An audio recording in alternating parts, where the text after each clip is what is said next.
हर हर महादेव, जय श्री शंकर। एक बार श्री महादेव जी पार्वती जी के साथ भ्रमण करते हुए मिथुन लोक में अमरावती नगरी में आए।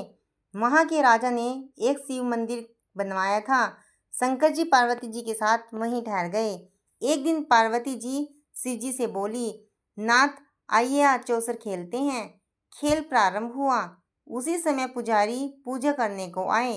पार्वती जी ने पूछा, पुजारी जी बताइए जीत किसकी होगी। पुजारी जी ने बिना सोचे समझे कहा कि भगवान भोलेनाथ ही जीतेंगे, किंतु अंत में जीत पार्वती जी की हुई। पार्वती जी ने मिथ्या भाषण के कारण पुजारी जी को कोढ़ी होने का श्राप दे दिया। पुजारी जी कोढ़ी हो गए।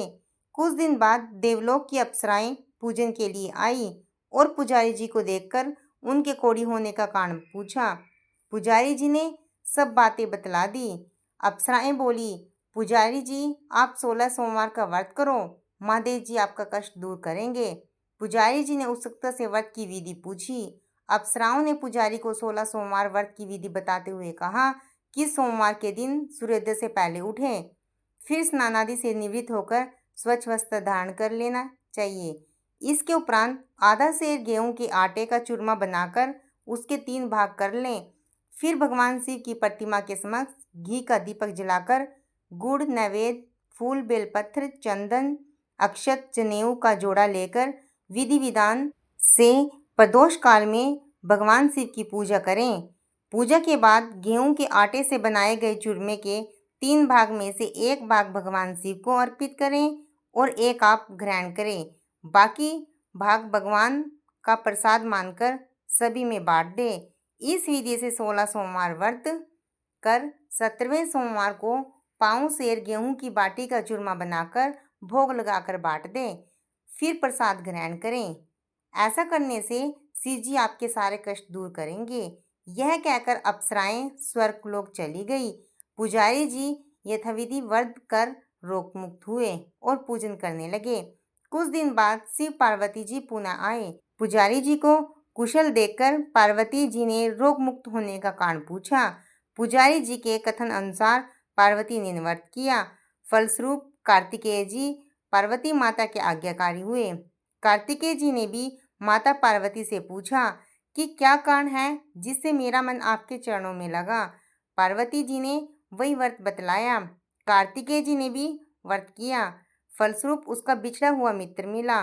उसने भी कारण पूछा और बताने पर विवाह की इच्छा से यथाविधि व्रत किया। वह विदेश गया। महाराजा की कन्या का स्वयंवर हो रहा था। राजा का प्रण था कि हथनी जिसको माला पहनाएगी उसी के साथ पुत्री का विवाह होगा। वह ब्राह्मण भी स्वयंवर देखने की इच्छा से एक ओर जा बैठा। हथनी ने माला इसी ब्राह्मण को पहना दी। धूमधाम से विवाह हुआ। तत्पश्चात दोनों सुख से रहने लगे।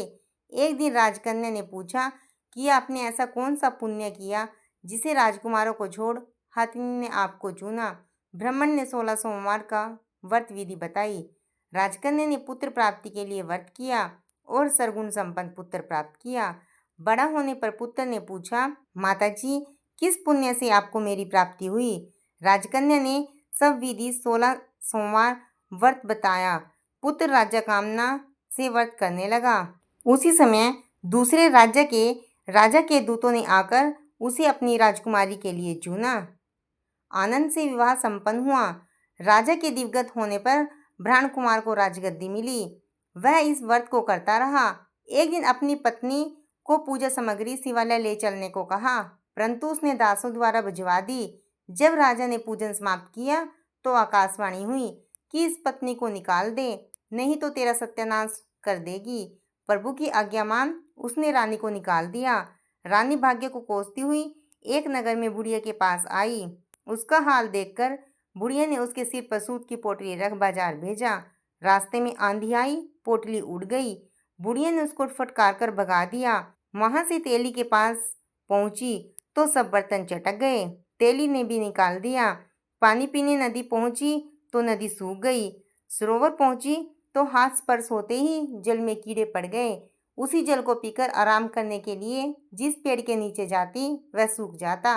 वन और सरोवर की दशा देखकर ग्वाले उसे मंदिर के गोसाई के पास लेकर गए। उसे देखकर गोसाई जी समझ गए कि यह कुलीन अबला विपत्ति की मारी हुई है। दरवा बांधते हुए बोले, बेटी तू मेरे यहाँ रह, किसी बात की चिंता मत कर। रानी आश्रम में रहने लगी, परंतु जिस वस्तु पर उसका हाथ लगे उसी में कीड़े पड़ जाएं। दुखी हो गोसाई जी ने पूछा, बेटी किस देव के अपराध से तेरी यह दशा हुई?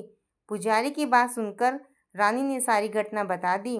गोसाई जी बोले, बेटी तुम 16 सोमवार व्रत करो। रानी ने सविधि व्रत पूरा किया। व्रत के प्रभाव से राजा को रानी की याद आई और दूतों को उसकी खोज करने भेजा। आश्रम में रानी को देखकर दूतों ने राजा को रानी का पता बताया। राजा ने जाकर गोसाई जी से कहा, महाराज यह मेरी पत्नी है। शिव जी के रुष्ट होने पर मैंने इसका परित्याग किया था। शिव जी की कृपा से इसे लेने आया हूँ, कृपया इसे जाने की आज्ञा दे। गोसाई जी ने आज्ञा दे दी। राजा रानी नगर में आए। नगरवासियों ने नगर सजाया, बाजे बजने लगे, मंगलाचार हुआ। तत्पश्चात शिव जी की कृपा से प्रतिवर्ष 16 सोमवार व्रत को कर राजा रानी सुखपूर्वक रहने लगे। इसी प्रकार जो मनुष्य भक्ति सहित और विधि पूर्वक 16 सोमवार व्रत को करता है और कथा सुनता है, उसकी सभी मनोकामना पूर्ण होती है और अंत में वह लोक को प्राप्त होता है। 16 सोमवार व्रत करने से सभी मनोकामना पूर्ण होती है, मासिक शांति मिलती है, स्वास्थ्य और समृद्धि में वृद्धि होती है और वैवाहिक जीवन में सुख समृद्धि बनी रहती है। यह व्रत मुख्य रूप से अविवाहित कन्याओं द्वारा अच्छा जीवन साथी पाने के लिए रखा जाता है और विवाहित महिलाएं अपने पति के साथ सुखमय जीवन जीने के लिए इस व्रत को करती हैं। इस व्रत का पालन करने से पूर्वजन्मों के पाप नष्ट होते हैं और आध्यात्मिक उन्नति होती है। आशा करती हूँ दोस्तों आपको मेरी धार्मिक जानकारी अच्छी लगी होगी। अगर आपको मेरी धार्मिक जानकारी अच्छी लगी हो तो प्लीज़ मेरे चैनल को लाइक शेयर सब्सक्राइब करें। धन्यवाद।